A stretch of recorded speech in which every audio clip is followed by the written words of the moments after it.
Hello दोस्तों, welcome to निकमैक tag. आज के वीडियो में हम लोग डिस्कस करने वाले हैं थर्मोडायनेमिक की यूनिट 5 के दो इम्पोर्टेंट टॉपिक जो बच गए हैं। इससे पहले मैंने ऑलरेडी 3 वीडियो और बनाई है यूनिट 5 के ऊपर। उसमें आपको बहुत सारे टॉपिक्स मैंने पढ़ाए हैं।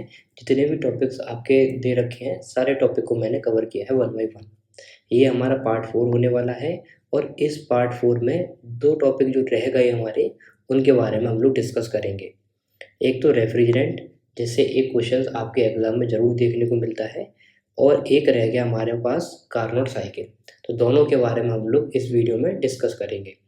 तो अगर आपने पुरानी वीडियो नहीं देखी और आप देखना चाहते हो तो ऊपर आई बटन में आपको कंप्लीट प्लेलिस्ट मिल जाएगी, या फिर वीडियो के लास्ट में आपको प्लेलिस्ट मिल जाएगी। वहाँ जाकर आप लोग आराम से देख सकते हो। तो दोस्तों देखिए, सबसे पहले हम लोग रेफ्रिजरेंट के बारे में डिस्कस करते हैं कि भाई रेफ्रिजरेंट होता क्या है। और ये आपके लिए बहुत ज़्यादा इम्पोर्टेंट है। अगर आप आरएसी जैसा सब्जेक्ट पढ़ रहे हो, या फिर यहाँ पर हमको थर्मोडायनेमिक में दे रखा है रेफ्रिजरेंट के बारे में, हमारी लास्ट यूनिट प्रॉपर आरएसी पे ही दे रखी है। रेफ्रिजरेंट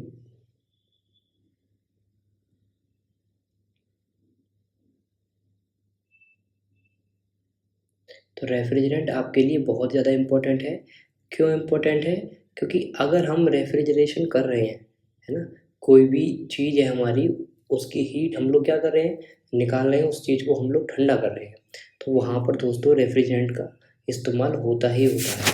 तो रेफ्रिजरेंट सबसे ज़्यादा इम्पोर्टेंट होता है आप सभी के लिए।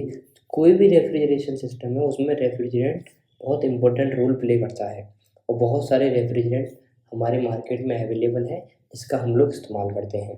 तो सबसे पहले हम लोग रेफ्रिजरेंट देखते हैं कि भाई रेफ्रिजरेंट अगर आपके एग्ज़ाम में आ जाए तो आपको किस तरीके से लिखना है और क्या क्या इसमें इम्पोर्टेंट टर्म है। तो देखिए, अगर हम डेफिनेशन की बात करें तो it is a chemical substance. ये क्या है दोस्तों? ये केमिकल सबस्टेंट होता है use to absorb heat from refrigeration system. यानी कि हमारे पास कोई भी रेफ्रिजरेशन सिस्टम है तो वहाँ से ये क्या करता है, हीट को एब्जॉर्ब करता है and reject to environment while circulating.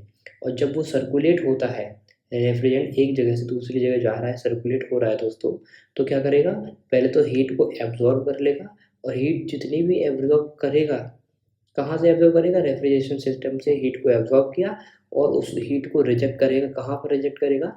Environment में, बाहर क्या कर देगा, रिजेक्ट कर देता है।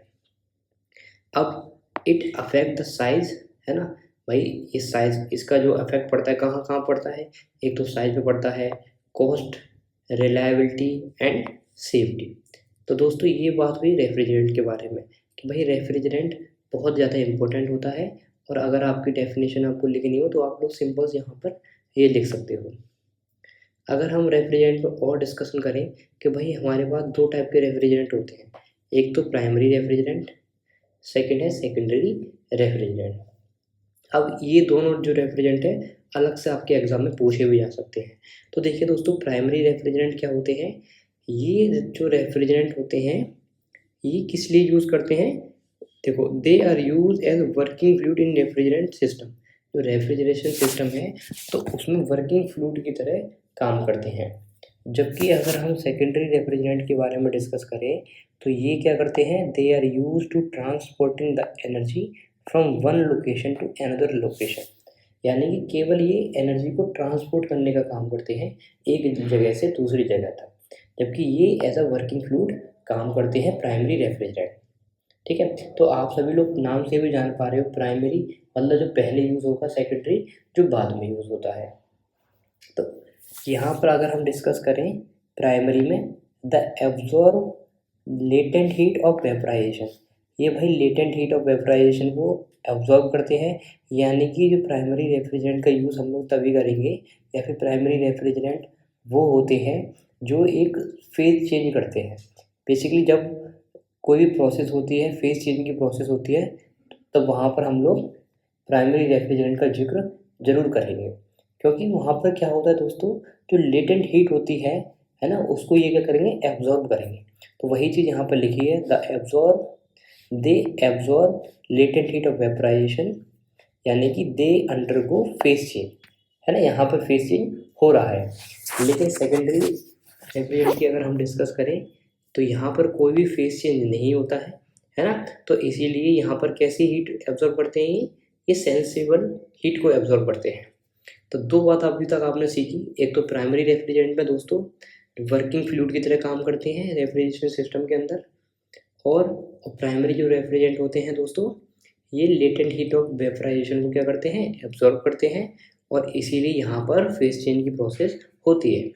जबकि सेकेंडरी रेफ्रिजरेंट में दोस्तों ये ट्रांसपोर्टिंग का काम करते हैं एक जगह से दूसरी जगह, और ये एब्जॉर्ब करते हैं सेंसिबल हीट को, और यहाँ पर कोई भी फेस चेंज प्रोसेस नहीं होती है। अगर मैं एग्जांपल की बात करूँ तो प्राइमरी रेफ्रिजरेंट हमारे पास है NH3R11R12। सेकेंडरी रेफ्रिजरेंट हमारे पास है H2O या फिर कोई भी ब्राइन सॉल्यूशन। ठीक है, प्राइमरी रेफ्रिजरेंट जो होते हैं वो केमिकली टॉक्सिक भी होते हैं, जबकि सेकेंडरी रेफ्रिजरेंट दोस्तों नॉन टॉक्सिक होते हैं। अब देखो एक नोट करने वाली बात है जो मैंने यहाँ पर आपके लिए लिख के लाया हूँ, वो बात क्या है दोस्तों, secondary refrigerant are cooled by primary refrigerant first. ये बहुत ज़्यादा इंपॉर्टेंट बात है जो मैं बता रहा हूँ, ये आपको जरूर लिखनी है कि भाई जो सेकेंडरी रेफ्रिजरेंट होते हैं वो पहले ठंडे किए जाते हैं। किससे ठंडे किए जाते हैं, प्राइमरी रेफ्रिजरेंट से। Then it get directly involve in cooling, तो उसको बाद में डायरेक्टली फिर हम क्या करते हैं, इन्वॉल्व करते हैं कूलिंग पर्पज़ के लिए ऑफ रिक्वायर्ड स्पेस। ठीक है, तो पहले सेकेंडरी रेफ्रिजरेंट क्या करेंगे, प्राइमरी रेफ्रिजरेंट को क्या करेंगे, कूल करेंगे, है ना। प्राइमरी रेफ्रिजरेंट से क्या हो रहे हैं, सेकेंडरी रेफ्रिजरेंट पहले कूल हो रहे हैं, उसके बाद डायरेक्टली हम लोग उसको इन्वॉल्व करते हैं कूलिंग पर्पज़ के लिए। ये तो हमारा डिस्कशन हो गया कि भाई रेफ्रिजरेंट क्या होता है, प्राइमरी रेफ्रिजरेंट क्या होते हैं, सेकेंडरी रेफ्रिजरेंट क्या होते हैं, बेसिकली टाइप के बारे में। अब हम डिस्कस करेंगे भाई जो प्राइमरी रेफ्रिजरेंट होते हैं इनके 5 टाइप होते हैं। एक तो hello carbon compound, hydro compound, inorganic compound, unsaturated organic compound और एजियोटोप्स। ये आपके एग्जाम में पूछे जाते हैं।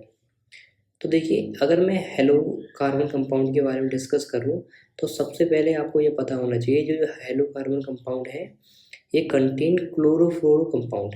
इसके अंदर दोस्तों क्या होता है, क्लोरोफ्लोरो कंपाउंड, और इसी को हम लोग फ्रेन ग्रुप भी बोलते हैं। क्या बोलते हैं, फ्रेन ग्रुप। अब अगर मैं इसकी केमिकल फार्मूले की बात करूं तो इसका जो केमिकल फार्मूला होता है वो है CaHbFcCl, है ना। क्या है, मैंने क्या बोला, CaHbFcCl। ये हमने यहाँ पर ABC ये क्या है, एक हमने कांस्टेंट लगा रखा है अपने अकॉर्डिंग। अब देखो ये हमारा केमिकल फार्मूला होता है।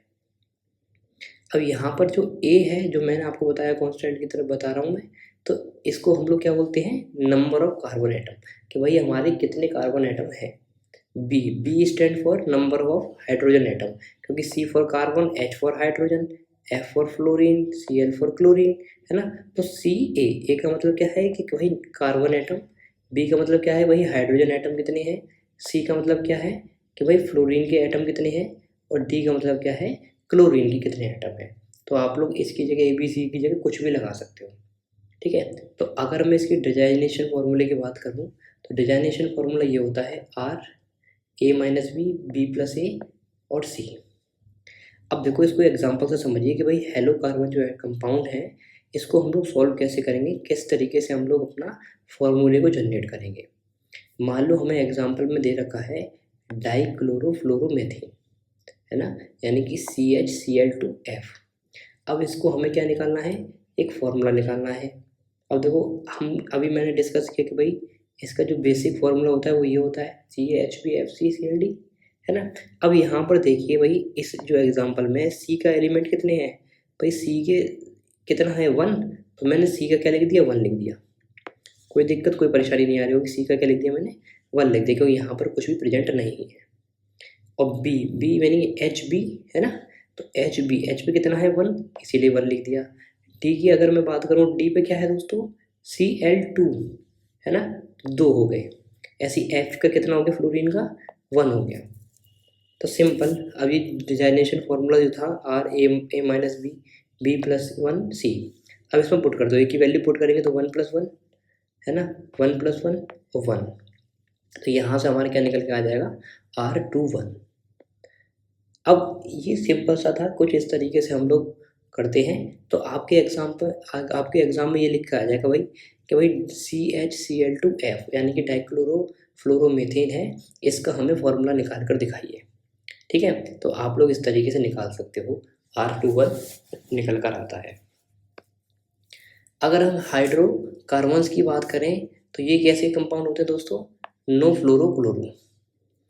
अब यहाँ पर हम लोग क्या करते हैं, मान लो मीथेन है, इथेन है, प्रोपेन है, ये आपने पढ़े होंगे केमिस्ट्री में, मैथ फिर एथ फिर प्रोप ब्यूट, है ना, इस तरीके से हम लोग बढ़ते चले जाते हैं। तो यहाँ पर कुछ जो रेफ्रिजरेंट हैं जो इम्पोर्टेंट है वो आपको याद रखने हैं। R50 क्या होता है, R17 कैसे होते हैं, है ना, R601 R600 क्या है, ये याद रखने होते हैं। चलिए सबसे पहले हम लोग मीथेन के बारे में डिस्कस करते हैं। मीथेन का फॉर्मूला आपको पता है CH4 होता है। तो देखो यहाँ पर C की अगर हम बात करें, C के नीचे यानी कि A कितना है आपका 1 है, कोई है नहीं तो 1 लिख रखा है हमने। H पे B कितना है अपना 4 हो गया तो 4 लिख दिया मैंने। तो यहाँ C की वैल्यू कोई है ही नहीं, तो C हमारा क्या हो गया 0 हो गया। अब यहाँ पर वही हमने फॉर्मूला लगा दिया RA-B+AC। तो A की वैल्यू कितनी है 1, तो मैंने 1 लगा दी यहाँ पर।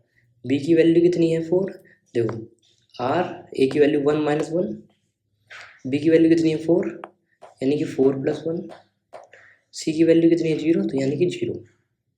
ठीक है, तो ये कितना हो गया R050, तो ये R050 इस तरीके से निकल कर आया। तो ऐसे ही आप लोग इथेन का करना, ऐसे ही आप लोग प्रोपेन का करके देखना। और यहाँ पर ब्यूटेन और आइसोब्यूटेन का इस तरीके से हम लोग नहीं निकालते, कुछ और तरीका होता है निकालने का, इसलिए मैंने यहाँ पर आपको निकाल कर नहीं दिखाया। सिर्फ आपको ये याद रखना है R600 R601, ये आइसोब्यूटेन का होता है R601 और ब्यूटेन का क्या होता है R600। ये बात आपको याद रखनी है और इस तरीके से आपको लिख कर आना है रेफ्रिजरेंट के अंदर, तभी आपको 10 से 15 नंबर मिलेंगे। यहाँ पर हम लोग नेक्स्ट डिस्कस करते हैं इनऑर्गेनिक कंपाउंड के बारे में। और इनऑर्गेनिक कंपाउंड, इसका जो फॉर्मूला होता है वो दोस्तों ये होता है, ये यानी कि ऐसे आप लोग बोल सकते हो R700 प्लस मास नंबर। ठीक है, तो यहाँ पे 7 से स्टार्ट होता है, ये बात आपको याद रखनी है। 700 प्लस यानी कि 700 तो आना ही आना है, उसमें हम लोग मास नंबर का प्लस करते हैं, है ना। तो इसीलिए मैंने यहाँ पर इस तरीके से लिखा है R717 R718 R729, है ना, 700 प्लस मास नंबर। अब देखो जैसे मान लो हमारे पास अमोनिया है, अमोनिया NH3 होता है इसका फॉर्मूला।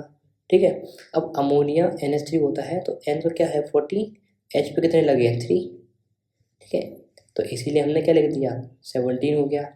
ऐसे ही H2 होगा, है ना, हाइड्रोजन कितने हैं 2 और ऑक्सीजन का मास नंबर कितना होता है 16, तो यहाँ पर 18 हो गया। तो इस तरीके से हम लोग निकालते हैं। आई होप आपको ये सब समझ आ रहा होगा, है ना। इस तरीके से आप लोग कार्बन का भी करोगे और सल्फर डाइऑक्साइड का भी करोगे। तो ये कुछ इसके दे रखे हैं यहाँ पर फॉर्मूले, है ना। तो इस तरीके से आप लोग को लगाना है और अपना निकालना है। चलिए अब हम नेक्स्ट डिस्कशन करते हैं। नेक्स्ट हमारे पास है अनसैचुरेटेड इनऑर्गेनिक कंपाउंड। अब अनसैचुरेटेड इनऑर्गेनिक कंपाउंड के अंदर दोस्तों ये हमारा डिजाइनेशन फॉर्मूला हो गया R1A-1B+1C। अब यहाँ पर मान लो हमारे पास एग्जांपल के तौर पर टेट्राक्लोरोईथेन हमको दे रखा है। ठीक है, इसका फॉर्मूला जो होता है C2HCl3 होता है। अब देखिए यहाँ पर अगर आप देख पा रहे हो A की वैल्यू कितनी है 1, V की वैल्यू कितनी है 1, C की वैल्यू कितनी है 0 और D की वैल्यू क्या है 3, है ना।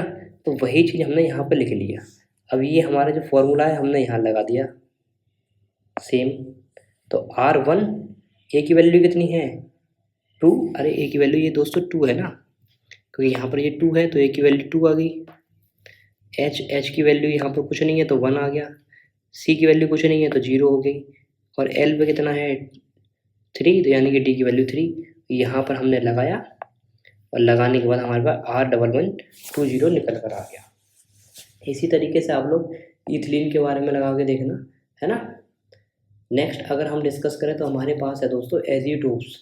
अब एजियोट्रोप्स जो होते हैं ये कुछ नहीं होते, ये यार मिक्सचर होते हैं, कितने डिफरेंट रेफ्रिजरेंट का मिक्सचर होते हैं और ये R500 की सीरीज़ के अंदर आते हैं। आपको देखने में इस तरीके से ही मिलेंगे। R500 की जितनी भी सीरीज़ होंगी वहीं आपको एजियोटोप्स देखने को मिलेंगे। तो मैंने इसमें ज़्यादातर लिखा नहीं है। तो मेन आपको ये पता होना चाहिए भाई रेफ्रिजरेंट होता क्या है, क्या उसका फंक्शन होता है, प्राइमरी रेफ्रिजरेंट क्या होते हैं, सेकेंडरी रेफ्रिजरेंट क्या होते हैं, और कुछ जो हाइड्रोकार्बन रेफ्रिजरेंट है उसके टाइप्स जो मैंने आपको बताए हैं उन टाइप के बारे में आपको लिखना है और आपका रेफ्रिजरेशन का काम हो जाएगा। उसकी डिजायरेबल प्रॉपर्टीज़ की भी लिख देना। तो अब हम डिस्कस कर लेते हैं इसके फंक्शन के बारे में कि भाई रेफ्रिजरेंट का फंक्शन क्या होता है, क्योंकि क्वेश्चन आपसे फंक्शन पूछा जाता है। ठीक है, तो देखिए the basic function of refrigerant is take heat from evaporator. भाई इसका बेसिक फंक्शन क्या है, वही हीट को लेना एवापोरेटर से, and lose the heat in condenser with reasonable heat transfer rate. और उसके बाद जब हीट उसने ले ली उसके बाद हीट को क्या करता है, लूज करता है कहाँ पर, कंडेंसर पे, रीजनेबल हीट ट्रांसफर रेट पर, and establish the effective heat exchange in the system. ठीक है, ये बात आपको समझ आ गई होगी। कोई इस तरीके से क्या होगा, एक अच्छा इफेक्टिव हीट एक्सचेंज सिस्टम के अंदर दोस्तों एस्टेब्लिश कर देता है। ये सिंपल सा फंक्शन है, बेसिकली हीट को लेना है और रीजनेबल रेट पर कंडेंसर को ट्रांसफर कर देना है। अब यहाँ पर हम लोग प्रॉपर्टीज़ के बारे में डिस्कस कर लेते हैं कि भाई जो हमारा आइडियल रेफ्रिजरेंट होता है इसकी प्रॉपर्टीज़ क्या क्या होती हैं, जो कि बहुत ज़्यादा इंपॉर्टेंट है आपके लिए। सबसे पहली बात, जो आइडियल रेफ्रिजरेंट है उसका बॉइलिंग पॉइंट लो होना चाहिए, लो स्पेसिफिक हीट ऑफ लिक्विड होना चाहिए। ठीक है, जो भी लिक्विड है उसकी स्पेसिफिक हीट कैसी होनी चाहिए, कम होनी चाहिए। Specific volume of vapour, low specific volume of vapour होना चाहिए। लो कॉस्ट होनी चाहिए। हाई क्रिटिकल टेम्परेचर होना चाहिए दोस्तों। High latent heat of vaporisation होना चाहिए। नॉन कोरोसिव टू मेटल, ठीक है, कोरोसिव नहीं होना चाहिए मेटल। और non flammable and non explosive होना चाहिए, ज़्यादा आग ना लगे उसमें, ज़्यादा फ्लेम ना निकले, एक्सप्लोसिव ना हो, है ना। नॉन टॉक्सिक होना चाहिए। Easy to liquefy at moderate pressure and temperature. भाई मॉडरेट प्रेशर टेम्परेचर पे आराम से लिक्विड फॉर्म में हम लोग उसको ला सकें, ऐसा रेफ्रिजरेंट होना चाहिए दोस्तों। तो ये जो प्रॉपर्टीज़ मैं बता रहा हूँ आपको, ये जरूर लिख कर रखनी है। तो बेसिकली अगर आपके एग्ज़ाम के अंदर रेफ्रिजरेंट से कोई भी क्वेश्चन आ जाए तो सबसे पहले आप लोग क्या लिखोगे, उसकी डेफिनेशन लिखना, भाई रेफ्रिजरेंट होता क्या है। उसके बाद उसका फंक्शन लिख देना, भाई रेफ्रिजरेंट का फंक्शन क्या होता है। सेकंड फिर लिख देना आप उसके टाइप के बारे में कि भाई प्राइमरी और सेकेंडरी रेफ्रिजरेंट होता क्या है। ठीक है, उसके बारे में थोड़ी कहानी लिखना। फिर आप उसकी प्रॉपर्टीज़ लिख देना और आपको 10 नंबर मिल जाएंगे। तो वैसे जितना मैंने आपको रेफ्रिजरेंट के बारे में बताया ये सफिशिएंट है आपके लिए। अब हम डिस्कस कर लेते हैं अपने कार्नोट साइकिल के बारे में। और तो कार्नोट साइकिल के अंदर मैं आपको एग्ज़ाम पॉइंट ऑफ व्यू से ही बताऊंगा कि आप लोग किस तरीके से पीवी डायग्राम, टीएस डायग्राम बना सकते हो, है ना, और किस तरीके से आप लोग एफिशिएंसी निकाल सकते हो। तो उसके बारे में हम लोग डिस्कशन करेंगे। ठीक है, तो देखो एक छोटी सी बात मैं आपको सबसे पहले बताता हूँ कार्नोट साइकिल के बारे में ही, कि जो हमारी कार्नोट साइकिल होती है दोस्तों, ये कैसी साइकिल होती है। पहले तो मुझे आप लोग खुद बताओ, अगर मैं आपसे पूछ रहा हूँ कि कार्नोट साइकिल के बारे में, तो आप लोग मुझे ये बताओ कार्नोट साइकिल कैसी साइकिल होती है। ये आपकी गैस पावर साइकिल होती है। कैसी साइकिल होती है दोस्तों, गैस पावर साइकिल होती है। इतनी इतनी सी बात आपको सबसे पहले याद रखनी है कि कार्नोट साइकिल हमारी कैसी पावर साइकिल होती है, ये हमारी गैस पावर साइकिल होती है। ठीक है, तो मैंने यहाँ पे लिख दिया गैस पावर साइकिल। इसको हम लोग एयर स्टैंडर्ड साइकिल भी बोलते हैं।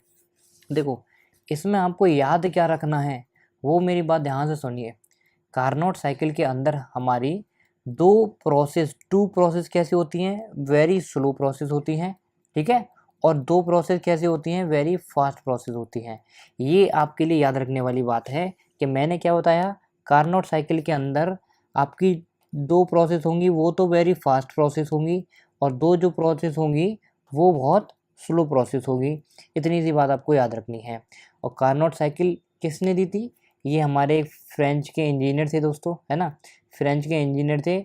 उन्होंने कार्नोट साइकिल प्रपोज की थी।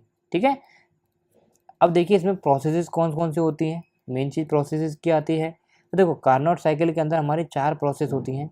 एक तो आपकी होती है isothermal compression with heat rejection, फिर एडियाबैटिक कंप्रेशन, है ना, जिसको हम लोग आइसेंट्रोपिक भी बोल देते हैं। फिर isothermal expansion with heat addition, last होती है हमारी एडियाबैटिक एक्सपेंशन, जिसको हम लोग आइसोट्रोपिक भी बोल देते हैं। अब एक चीज़ ध्यान से समझिए दोस्तों, एक चीज़ देखो, ये हमारे पास क्या है, ये आप सभी अच्छी तरीके से जानते हैं। ये हमारे पास क्या है, जल्दी से बताओ, हमारे पास क्या है, ये हमारे पास सिलेंडर है और इसके अंदर हमारी क्या लगी है, ये हमारी पिस्टन लगी हुई है, ठीक है। और यहाँ पे टीडीसी होता है, ये बीडीसी होता है, आप सभी ये सब जानते ही होंगे, है ना। तो इसके आगे हमने क्या लगाई है, ये जो आपकी लगी हुई है दोस्तों, ये है आपकी बॉल, है ना। ये क्या है, बॉल लगी हुई है। ये कैसी बॉल है, ये परफेक्टली इंसुलेटेड बॉल लगी हुई है। इसके आगे आपके सिंक सोर्स है, मैक्सिमम प्रेस टेम्परेचर, और एक आपका सिंक है जिसको मिनिमम टेम्परेचर बोल दिया है ना, T1 और T2। ये हमारा थोड़ा सा डायग्राम हो गया। अब हम बात करते हैं कि किस जो हमारी जो प्रोसेस है दोस्तों, isothermal compression with heat rejection, है ना, और isothermal expansion with heat addition, ये जो प्रोसेस है इनका किस तरीके से हम लोग पीवी डायग्राम और टीएस डायग्राम बनाते हैं उसको समझिए, क्योंकि आपके एग्जाम में ये डायग्राम आपको बना के आना बहुत ज़्यादा ज़रूरी है दोस्तों। तो देखिए, अगर मैं बात करूं आपकी पीवी डायग्राम की, तो ध्यान से समझिए।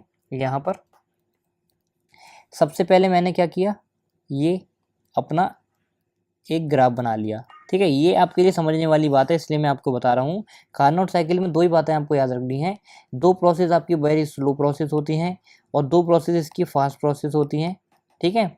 और इसका किस तरीके से हम लोग पीवी टीएस डायग्राम बनाते हैं इसको समझ लीजिए। देखो, हमने एक ग्राफ बना लिया।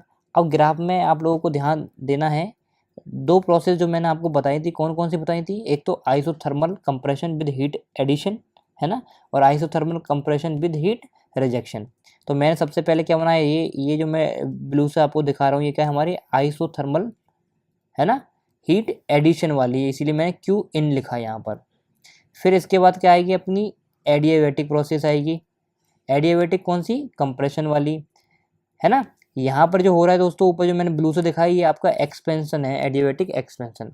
यहाँ फिर क्या है दोस्तों, देखो, आइसोथर्मल प्रोसेस दोबारा से आगे नीचे, अगर मैं इसको आपको ग्रीन पेन से दिखाऊं, तो ये हमारी क्या है, आइसोथर्मल प्रोसेस है। यहाँ पर क्या हो रहा है, हीट रिजेक्शन हो रहा है। फिर हमने क्या किया, यहाँ पर एक और हमारे ऊपर बढ़े हम लोग, ये क्या है आपकी एडियाबैटिक कंप्रेशन वाली, ठीक है। तो यहाँ मैंने एडियाबैटिक लिख दिया, यहाँ भी मैंने एडियाबैटिक लिख दिया। ये हमारा आइसोथर्मल है, ये भी हमारी आइसोथर्मल है। लेकिन यहाँ पर क्या हो रहा है, हीट रिजेक्शन हो रहा है, और यहाँ पर क्या हो रहा है दोस्तों, आपका हीट एडिशन हो रहा है। अब देखो, अब इसकी कहानी आप लोग समझिए, इसमें क्या करना है आपको। देखो, ये तो हमने अपना पीवी डायग्राम बना लिया, और आई थिंक आप लोगों को समझ आ गया होगा किस तरीके से हमने पीवी डायग्राम बनाया। अगर मैं टीएस डायग्राम के बारे में बात करूं कि भाई टीएस डायग्राम किस तरीके से बनाएंगे, तो देखो, टीएस डायग्राम में कोई बड़ी बात नहीं है, टीएस डायग्राम भी आप लोग देख सकते हो। ये हमने क्या किया, अपना एक ग्राफ बनाया। ग्राफ बनाने के बाद यहाँ पर आपने टी ले लिया, यहाँ पर आपने एस ले लिया, और इसका जो टीएस डायग्राम बनता है वो स्क्वायर शेप में बनता है। लो, हमने बना दिया, है ना, 1 2 3 4, इस तरीके से हमने इसकी नंबरिंग दे दी। इसी तरीके से यहाँ भी आपने नंबरिंग दी है, ये आपने 1 दिया है, ये आपने 2 दिया है, ये आपने 3 दिया है, ये आपने 4 दिया है। तो मैंने क्या बताया, 1 से 2, ये 1 से 2 हो रही है आपकी कौन सी प्रोसेस है, आइसोथर्मल कंप्रेशन है, हीट रिजेक्शन वाली। यहाँ पर क्या हो रहा है दोस्तों, आपका हीट रिजेक्शन हो रहा है, इसीलिए यहाँ पर क्यू आउट लिखा हुआ है, इसीलिए यहाँ पर क्यू आउट लिखा हुआ है दोस्तों, ठीक है, ये क्यू आउट लिखा हुआ है। अब 2 से 3 मैंने आपको क्या बताया था, एडियाबैटिक कंप्रेशन। तो ये 2 से 3 हमारी क्या है, एडियाबैटिक कंप्रेशन। अब 3 से 4 मैंने आपको क्या बताया था, आइसोथर्मल एक्सपेंशन बताया था, वो भी हीट एडिशन वाली, इसलिए मैंने क्यू इन लिख दिया। ऐसी 4 से 1 हमारी प्रोसेस हो रही है, जो मैं ऑलरेडी आपको बता चुका हूँ, एडियाबैटिक एक्सपेंशन है। तो ये हमारी 4 प्रोसेस हो गई। अब देखो, अगर मैं इसकी कैलकुलेशन की बात करूँ, देखो, सबसे पहले हम लोग कैलकुलेशन करते हैं heat addition during isothermal process, है ना। जो हमारी हीट एडिशन हो रहा है दोस्तों, यहाँ पर हीट एडिशन आपका हो रहा है, इसके बारे में निकालना है हमें। तो हीट एडिशन किस में हो रहा है, 3 और 4 के बीच में हो रहा है, तो मैंने हीट एडिशन 3 से 4 लिख लिया। अब एक कहानी आप लोग याद करो, आपने अगर थर्मोडायनेमिक पढ़ी है तो वहाँ पर आपको याद होगा, जब हम फर्स्ट लॉ ऑफ थर्मोडायनेमिक लगाते हैं, याद आ रहा है थोड़ा सा, डेल क्यू बराबर D U plus del W, है ना। ये हमारा फर्स्ट लॉ ऑफ थर्मोडायनेमिक यानी कि थर्मोडायनेमिक से निकल कर आता है ये वाला रिलेशन, जब हमारा टेम्परेचर कांस्टेंट होता है।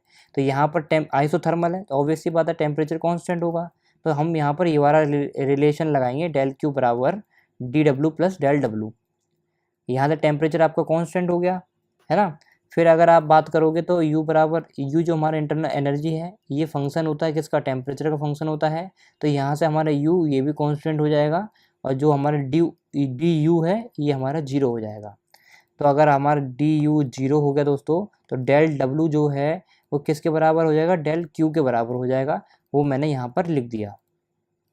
और अगर मैं इसको इस फॉर्म में अगर मैं डेल डब्ल्यू को इस फॉर्म में लिखूंगा, ये आपने थर्मोडायनामिक्स में अच्छी तरीके से पढ़ा होगा, M R T L N V two upon V one, है ना। लॉग के फॉर्म में हम इस तरीके से इसको लिखते हैं।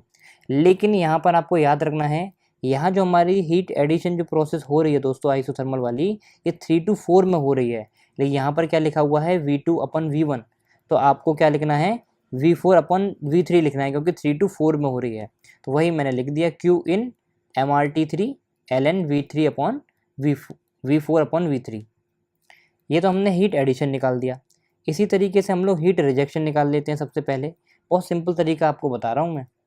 तो हीट रिजेक्शन हमको पता है हीट रिजेक्शन किस में हो रहा है, 1 से 2 में हीट रिजेक्शन हो रहा है।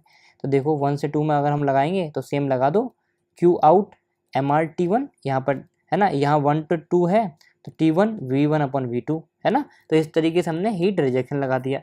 आई थिंक अभी तक आपको सब समझ आया होगा कि किस तरीके से हम लोग हीट एडिशन निकाल रहे हैं आइसोथर्मल प्रोसेस के लिए और किस तरीके से हम लोग हीट रिजेक्शन निकाल रहे हैं आइसोथर्मल प्रोसेस के लिए। अब हम आगे बढ़ते हैं, है ना। तो देखिए दोस्तों, अगर हम आगे बढ़ेंगे तो यहाँ पर आप अगर देख पा रहे हो, देखो अब हम क्या करेंगे 2 से 3 के बीच में। देखो अब यहाँ पर हमने क्या किया, 2 से 3 में गए।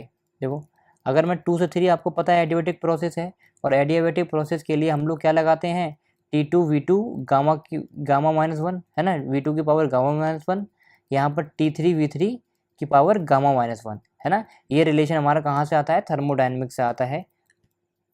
तो यहाँ पर हम लोग ने क्या किया, V3 ये है अपना, तो V3 ये वाला V2 इधर ले आए गामा माइनस 1, यानी कि जो गामा माइनस 1 वाला जो आपका है ना, गामा माइनस 1 वाली जो है, तो इनको एक तरफ लिया है हम लोग, और सेकंड तरफ हमारा दूसरा वाला रह गया।